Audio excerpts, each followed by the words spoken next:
자, 사도행전 7장 23절로 28절까지 말씀 다 함께 합독하겠습니다. 나이가 40이 되매 그 형제 이스라엘 자손을 돌볼 생각이 나더니 한 사람이 원통한 일을 당함을 보고 보호하여 압제받는 자를 위하여 원수를 갚아 애굽 사람을 쳐 죽이니라. 그는 그의 형제들이 하나님께서 자기의 손을 통하여 구원해 주시는 것을 깨달으리라고 생각하였으나 그들이 깨닫지 못하였더라. 이튿날 이스라엘 사람끼리 싸울 때 모세가 와서 화해시키려 하여 이르되 너희는 형제인데 어찌 서로 해치느냐 하니 그 동물을 해치는 사람이 모세를 밀어뜨려 이르되 누가 너를 관리와 재판장으로 우리 위에 세웠느냐? 내가 어제는 애굽 사람을 죽인과 같이 또 나를 죽이려 하느냐? 모세가 이 말 때문에 도주하여 미디안 땅에서 나그네가 되어 거기서 아들 둘을 낳으니라. 29절까지인데 제가 28절까지가 했죠. 정말 정확하게 읽으십니다. 할렐루야. 한번 따라 하시기 바랍니다. 믿음의 힘으로 도전하라. 그 애들 동화책 얘기 중에요.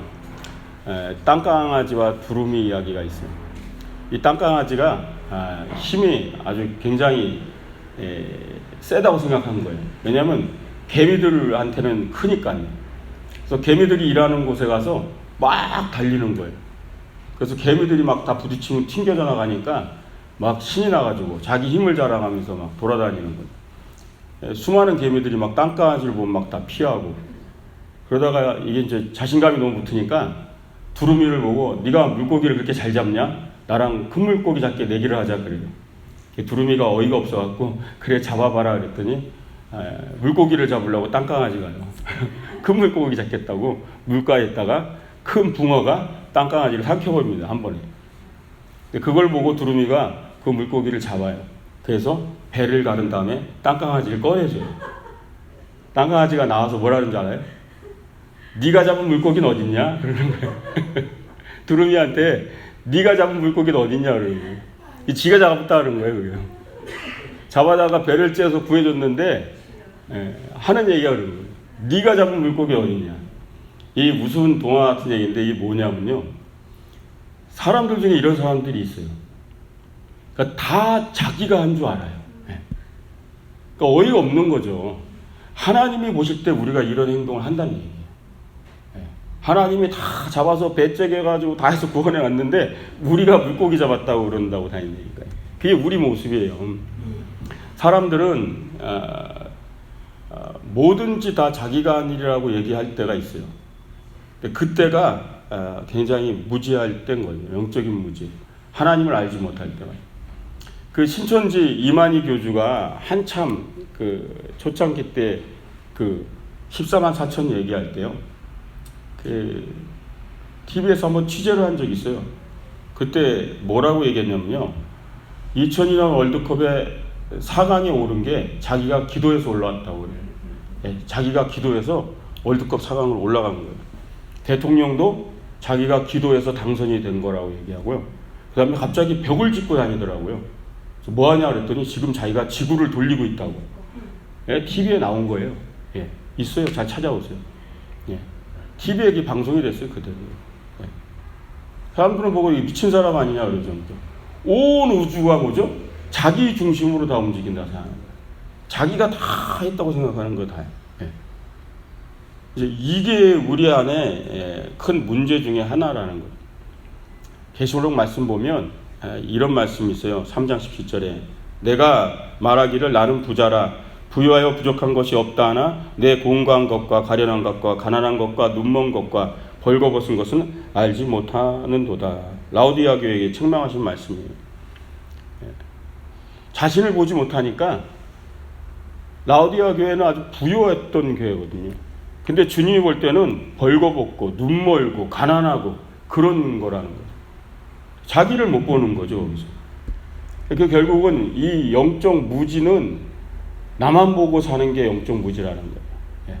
다 나만 보고 살기 때문에 다 내가 한 일 같고 다 나는 괜찮고 남은 안 괜찮고 그게 영적인 무지예요. 제가 오늘 믿음의 힘으로 도전하자 여기서 그 모세의 이야기를 통해서 하고 싶은 얘기가 바로 이 부분이라 그랬어요. 모세가 왜 실패를 했냐는 거예요. 처음에. 예. 이스라엘 백성을 구원하고자 하는 이 도전에 실패한 이유가 뭐냐는 거예요. 예. 자기의 손으로 구원하는 줄 아는 거예요. 내 손으로. 예. 내 힘으로. 내 능력으로. 예. 그러니까 자기 중심인 거죠. 나만 본 거죠. 예. 영적 무지가 바로 실패의 요인이었다는 거예요.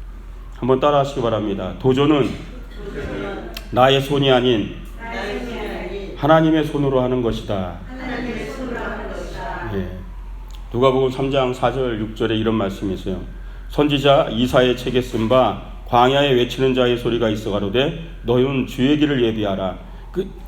그의 첩경을 평탄케 하라. 모든 골짜기가 메어지고 모든 산과 작은 산이 낮아지고 굽은 것이 곧아지고 험한 길이 평탄하여질 것이요 모든 육체가 하나님의 구원하심을 보리라 함과 같으니라. 이 말씀을 보면요, 광야에 외치는 자의 소리가 있다 그러죠. 이게 사람의 일이에요. 그러니까 우리가 하는 일이라고요. 광야에 외치는 자의 소리처럼 우리는 주의 복음을 외치고 하나님의 일을 외치는 사람들이에요. 그러면 무슨 일이 생기냐면 모든 골짜기가 메어지고 모든 산이 낮아지고 굽은 곳이 곧아지고 평탄해진다. 이건 하나님의 일이에요. 우리가 하는 일이 아니에요. 골짜기가 메어지고 산이 낮아지고 길이 똑바르게 펴지고 이거는 인간의 일이 아니에요. 이거는 하나님이 손으로 하시는 일이에요. 근데 우리가 이걸 헷갈려 하는 거예요. 그저 외치는 자의 소리일 뿐인데 우리는 마치 내가 다 이거 한 것 같은 거예요. 네. 내가 골짜기도 메웠고 내가 산도 다 깎았고 내가 길도 다 넓혔고 다 그렇게 생각하는 거예요. 왜 이런 착각에서 벗어나지 않으면 어떠한 도전이든 도전은 실패하기 쉽다는 거예요. 2020년 여러분들이 꿈꾸고 도전하려고 하면요, 하나님의 손으로 일하는 법을 배우시길 제 이름으로 축원드립니다.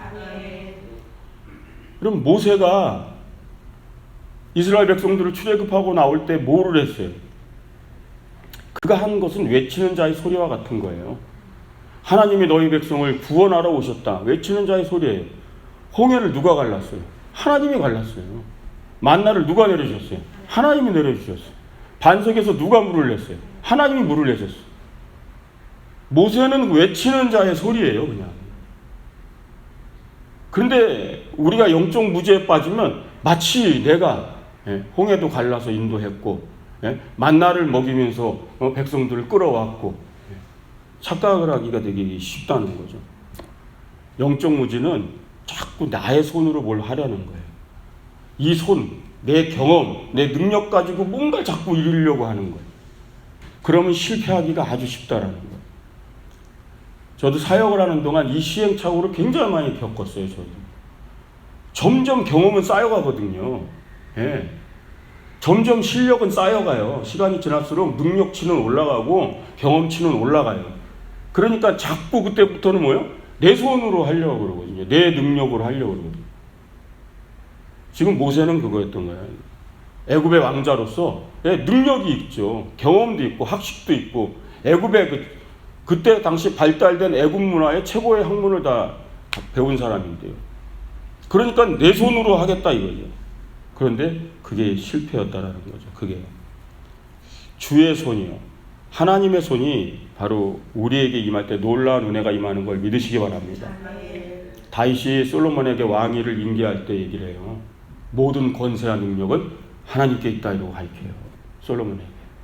네가 이 나라의 왕이 되지만 모든 능력과 권세는 하나님에게 있다라고 가르쳐요. 네 손으로 하는 게 아니라는 거예요. 권세와 능력은 하나님의 손에 있다 이거예요. 오늘 7장 25절 사도행전 7장 25절 보면 그러죠. 그는 그의 형제들이 하나님께서 자기의 손을 통하여 구원해 주시는 것을 깨달으리라고 생각하였으나 그들이 깨닫지 못하였더라. 모세가 뭐라고요? 자기의 손으로 구원해 줄 거를 생각했다. 모세만의 착각이었던 거죠. 이게 영적 무지예요. 곧 도전의 난관에 부딪히기 시작하는. 이렇게 도전을 하고 이렇게 시작을 하면 곧 난관이 시작되게 하는 거죠. 여러분 한번 생각해 보세요. 여러분 손으로 여러분 가족 구원하기 쉬워요? 남편 구원하기 쉽냐고요? 자녀 구원하기 쉽냐고요? 더 잘하실걸요? 평생 10년, 20년 남편 구원 못 시켜서 엎드리는 사람들이 대부분이에요. 얼마나 많은지 몰라요. 20년, 30년을 기도해도 자식이 교회를 안 나가는 가정들이 얼마나 많아요. 내 손으로 안 돼요. 내 손으로 뭘 한다고요. 여기서 우리가 깨달아야 되는 거예요. 하나님 앞에 하나님의 손을 의지하시길 주의 이름으로 축원드립니다. 예. 하나님의 손이 움직여야 돼요. 그분의 손이 움직일 때 역사가 일어나는 거예요. 예. 여기 보면 35절에 싸움할 때 이런 얘기하죠. 그들의 말이 누가 너를 관리와 재판장으로 세웠느냐 하며 거절하던 그 모세를 하나님은 가시떨기나무 가운데서 보이던 천사의 손으로 관리와 승령하는 자로서 보내셨으니 40년 뒤에는 하나님께서 뭐요? 천사의 손으로, 하나님의 손으로 그를 보냈다라는 거예요. 그게 모세가 40년 뒤에 그 자기의 손으로 일하는 것과 하나님의 손으로 일하는 것과의 차이를 바로 보여주는 게 이 사도행전의 말씀입니다. 이 놀라운 얘기죠. 나의 손이 아닌 이제 천사의 손, 하나님의 손을 들고 갔을 때 출애굽, 그 해방이 이루어졌는 줄 믿으시기 바랍니다. 여기 중요한 거예요. 도전이. 어떤 일이든 내가 성취하고자 한다면 나의 손으로 하면 실패하기 쉬워요. 그러나 하나님의 손을 의지하고 하나님의 손이 움직이면 역사가 일어나는 걸 믿으시기 바랍니다. 그래서 성경에 말씀하잖아요. 강한 손이 너를 도우리라 늘 얘기하거든요. 하나님의 능력의 손이. 우리는 홍해를 못 갈라요. 예. 반석에서 물이 나오는 일은 일어나지 않아요. 예. 굽은 길을 평탄케 하는 일도 할 수 없어요. 다 하나님이 하시는 손의 일이에요. 그러니까 내 인생, 내 삶의 역사 그런 일이 일어나려면 뭐죠? 하나님의 손이 움직이셔야 돼요. 하나님의 손. 그럼 이 원리를 가지고 주님 앞에 엎드리시길 주의 이름으로 축원드립니다. 경험과 능력으로 뭘 할 수 있는 게 없어요. 그리 많지 않아요. 교회도 그렇고 가정도 그렇고 일터도 그래요. 그래서 그 자리에서요 엎드리라 그러는 거예요. 모세의 미디안 40년의 시간 속에서 하나님과 일하는 법을 배운 거예요. 하나님의 손이 움직이는 법을 배운 거죠. 오늘날 야훼께서 너희를 구원하는 것을 보라 외치는 자의 소리밖에 안 했어요. 근데 그 외치는 자의 소리대로 하나님께서 구원의 역사를 일으키시잖아요. 이스라엘 백성들을 구원하시잖아요. 그게 바로 모세와 하나님과의 관계예요. 여러분 늘 주의 손이 도우시는 삶 사시길 주의 이름으로 축원드립니다. 두 번째 따라하시기 바랍니다. 도전은 경험의 힘이 아닌 믿음의 힘으로 하는 것이다. 그 책 중에 역사를 바꾸는 리더십이라는 책을 보면 그 프랑스 영사였던 레셉스라는 사람 이야기가 나와요. 이 레셉스요. 이 사람이 건축가기도 하고요. 이런 사람이었는데 이 사람이 그 나폴레옹의 그런 이야기를 읽다가 나폴레옹이 시도했던 것 중에 하나가 수에즈 운하를 뚫으려고 했던 걸 알게 돼요. 그래서 그 수에즈 운하를 뚫게 되면 이렇게 아프리카를 이렇게 돌아서 갔는데 그냥 이렇게 지나가면 돼요. 그 운하길이 한 164km 정도 돼요. 그러니까 그때 당시는 꽤 긴 거죠. 1869년에 완공했으니까요. 그때 당시 운하를 뚫겠다 그럴 때 다들 코웃음을 쳤어요. 레셉스가. 네. 어떻게 바닷길을 네가 육지를 잘라가지고 뚫겠냐. 근데 그거를 레셉스가 해냅니다. 네. 그래서 수천 킬로를 돌아가야 되는 배들이 이제 그냥 지나갈 수 있게 된 거죠. 네. 많은 사람들이 이걸 보고 레셉스 돈도 엄청 많이 벌고 예, 그 이름도 굉장히 많이 높아졌었죠. 근데 레셉스가 가만히 보니까 또 할 때가 있어요. 태평양과 대서양을 잇는 그 파나마 운하예요. 예. 이 파나마 운하를 뚫으면 키로수도 더 작거든요. 100km가 안 되니까 이 정도는 내가 또 뚫으면 되겠다 하고 파나마 운하를 또 뚫겠다고 도전을 또 하면 근데 이건 실패해요. 예. 완전히 망해가지고 부도가 나가지고요. 레셉스는 나중에 도박 같은 거 하다가요. 예. 감옥에 갇히게 됩니다. 그래서 많은 사람들이 이 수에즈 운하를 뚫은 이 유명한 사람 이 페르낭드 레셉스를 몰라요. 레셉스라는 이름 자체를 몰라요. 그런 이유가 이 사람이 끝이 안 좋아서 그래요. 파나마 운하를 뚫겠다 그러다가 못 뚫어요. 누가 뚫으냐면 루즈벨트 대통령이 뚫어요. 예. 군함을 옮기기 위해서요. 예. 스페인 전쟁을 위해서 그래서 그걸 기술자들을 불러서 뚫는데 같은 상황이었어요. 기술자들이 얘기하는 거예요. 여기는 우림 지역이고 홍수가 많기 때문에 댐부터 만들어야 된다고요. 댐을 만들고 수문을 만들고 그래야 여기를 뚫을 수 있다고, 운하를, 파나마 운하. 근데 그때 레셉스는 기술자들이 똑같은 얘기를 했어요. 근데 뭐라 그랬냐면, 수에즈 운하 니들이 뚫어봤냐? 네. 내가 수에즈 운하를 뚫은 사람이다. 너 그때 거기 있어봤어? 내가 수에즈 운하 뚫을 때, 그 164km를 뚫을 때 너 그거 해봤어? 너 거기 있어봤어? 다 무시한 거예요. 무시하고. 나는 그걸 뚫은 사람이다. 그리고 계속 강행한 거예요. 네. 뚫으라고. 범람해서 또 무너지고요. 홍수가 나서 또 무너지고요.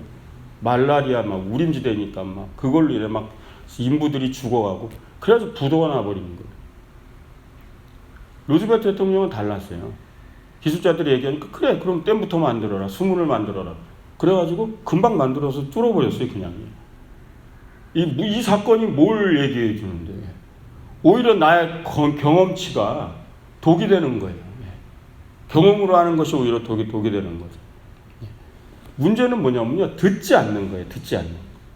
듣는 귀가 없는 거예요. 누가 좋은 얘기를 해주면 듣지 않는 거예요. 교훈을 듣지 않는 거예요. 그러면 결국은 이런 일들을 당하는 거죠. 하나님께서 이스라엘 백성들을 인도할 때 아무리 말씀해도 뭐라 그랬냐면, 이 백성은 내 말을 도무지 듣지 않는다 그랬거든요. 하나님 하신 명이에요. 이 백성은 야의 말씀을 청정하면 늘 보고 임한다 그랬는데 늘 듣지 않는다는 거예요. 민수기 14장 9절에서 10절 보면요, 다만 야훼를 거역하지는 말라. 또 그 땅 백성들을 두려워하지 말라. 그들은 우리의 먹이라.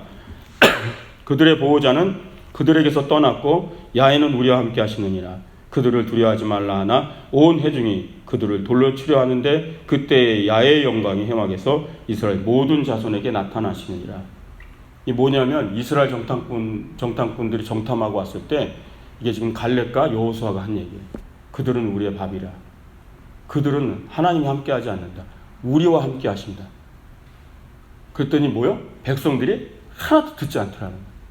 그 말을 듣지 않고 돌로 쳐서 죽이려고 하니까 회막에 야훼의 영광이, 하나님이 개입하셨다는 얘기예요. 나타나서 멈추게 하셨다는 얘기죠. 진중에서는 통곡이 일어났어요. 온 백성은 이제 다 죽었다고 막 울고 불고 난리가 났어요.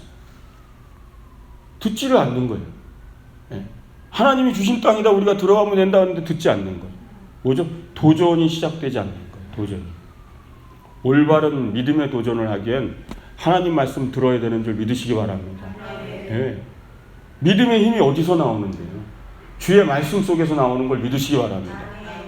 말씀을 듣고 내 안에 확고한 말씀이 새겨져야 믿음의 힘이 말씀의 힘으로부터 나오죠. 경험의 힘으로 나오는 것이 무언의 힘이 된다고요. 결국 경험의 힘은 무너지고 마는 거예요. 한계가 있으니까.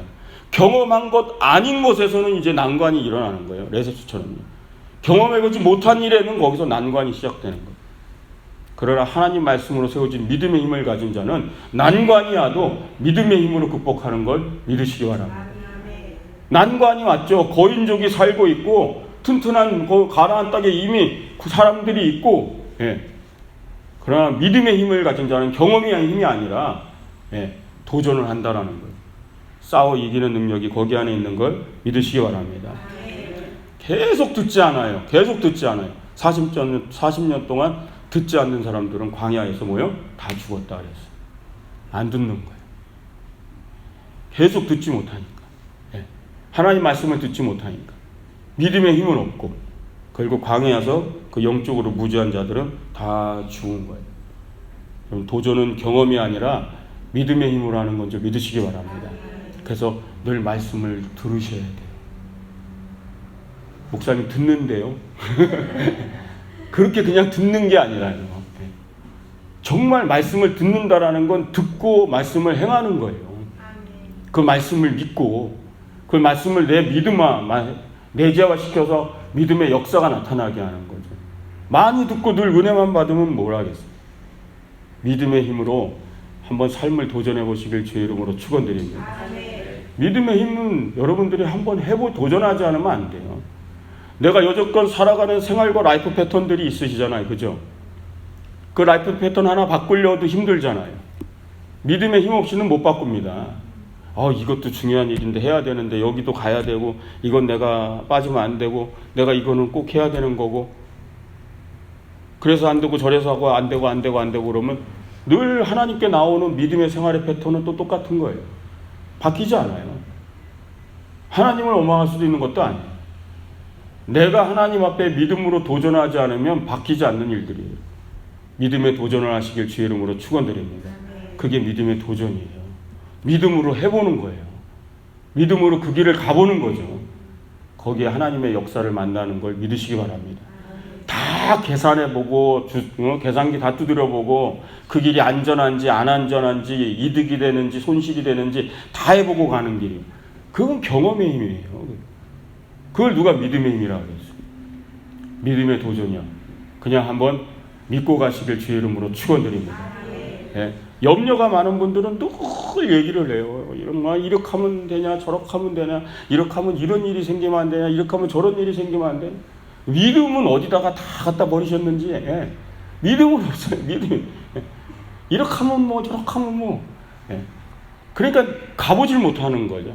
변화라는 거를 시도조차 못 해보는 거죠. 예. 뒹굴던 구르다가 깨지든 여러분 믿음의 힘으로 도전해 보시길 주의 이름으로 축원드립니다. 예. 그런 용기가 있어야 돼요. 그런 도전이 있어야 새로운 2020년에 하나님의 역사를 체험하는 걸 믿으시기 바랍니다. 예. 그 도전이 필요한 거예요. 세 번째 한번 따라 하시기 바랍니다. 도전은 상황이 아닌 사명을 보는 것이다. 23절 24절 보니까 나이가 40이 되매 그 형제 이스라엘 자손을 돌볼 생각이 나더니 한 사람이 원통한 일을 당함을 보고 보호하여 압제받는 자를 위하여 원수를 갚아 애굽 사람을 쳐 죽이니라.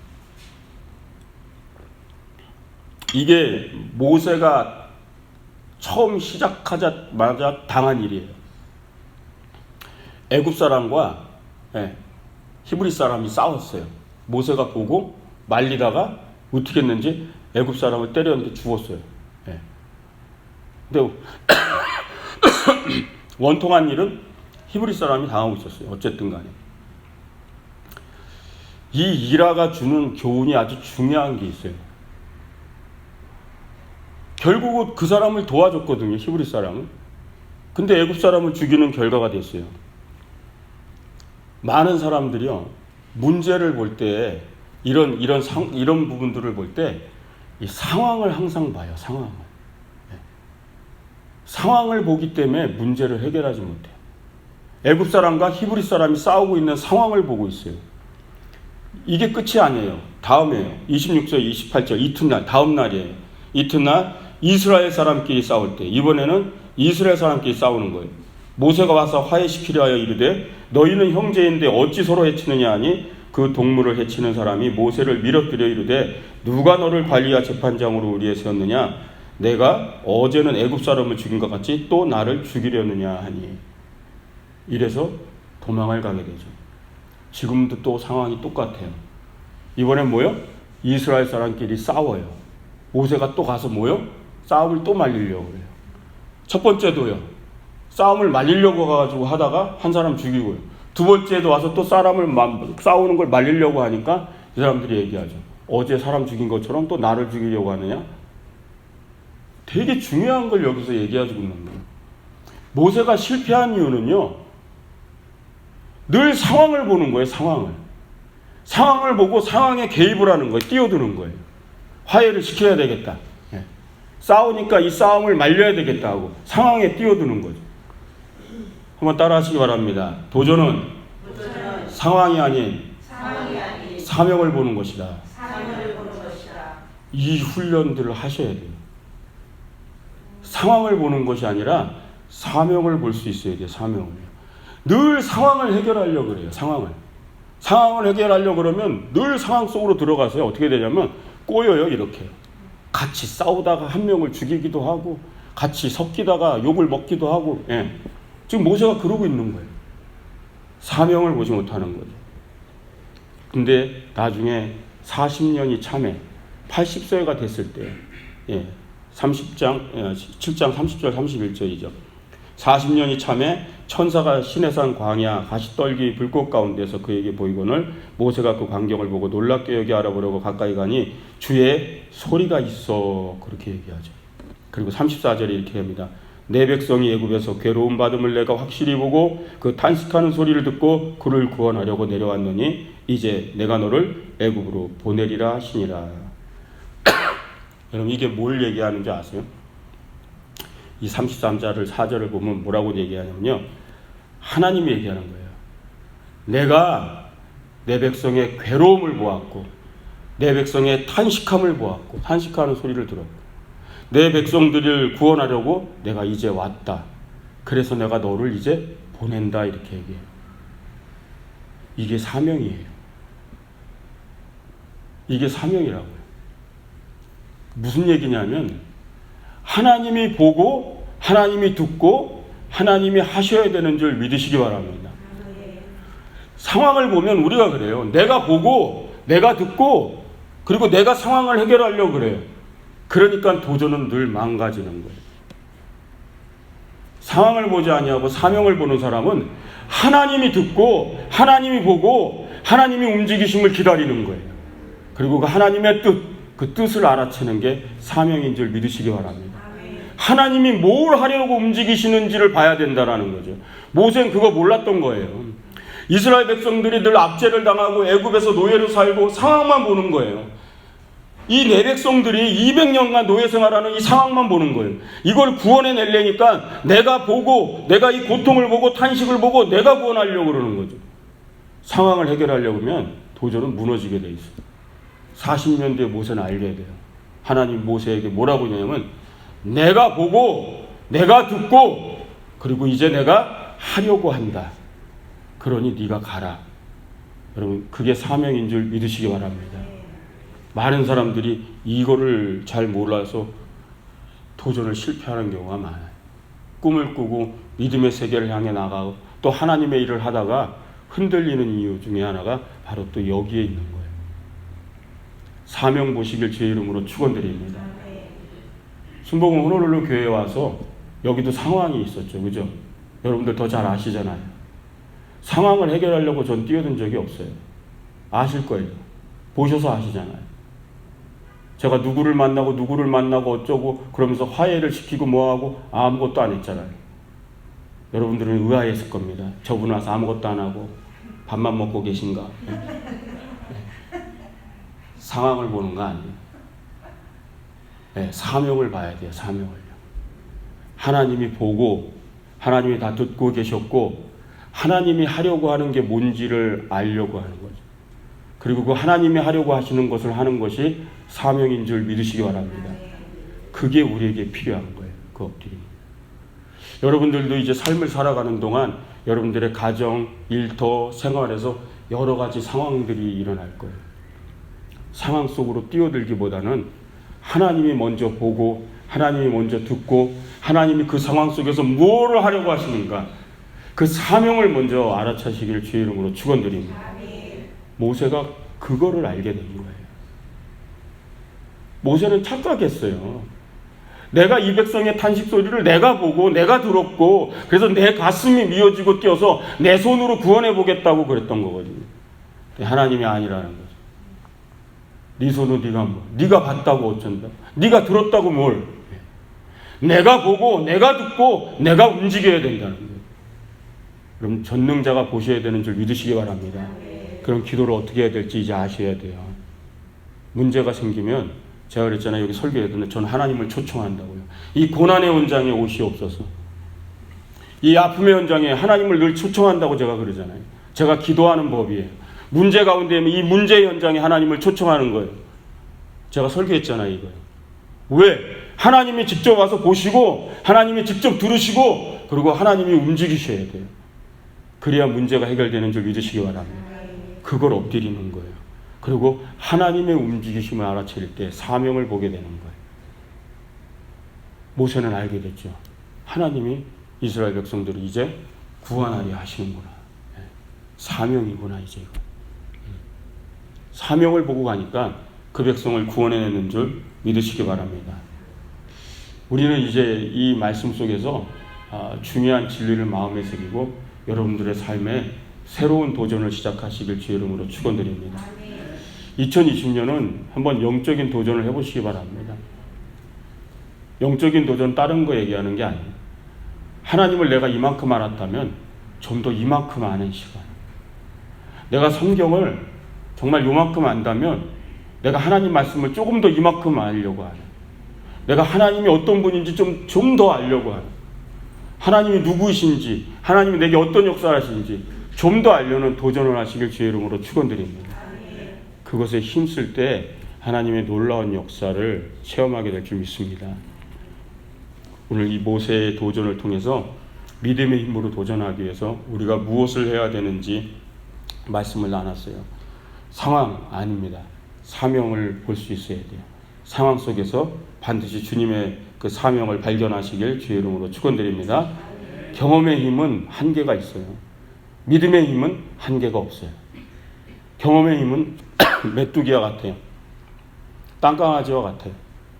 근데 믿음의 힘은 한계가 없는 걸 믿으시기 바랍니다. 여러분 그 믿음의 힘으로 도전하시길 주의 이름으로 축원드립니다. 여러분 나의 손으로 하는 게 아니에요. 모세의 큰 착각이에요. 하나님의 손이 움직여야 되는 걸 믿으시기 바랍니다. 하나님의 손으로 하는 일들은 다 형통하게 돼 있어요. 하나님이 도우시기 때문에. 주의 손으로 나를 도우사, 주의 손으로 나를 도우사. 늘 다윗이 기도하던 고백 중에 하나예요. 주의 손으로 나를 도우사. 하나님의 손이 돕는 2020년 한 해를 사시기를 주님의 이름으로 축원드립니다. 기도하겠습니다.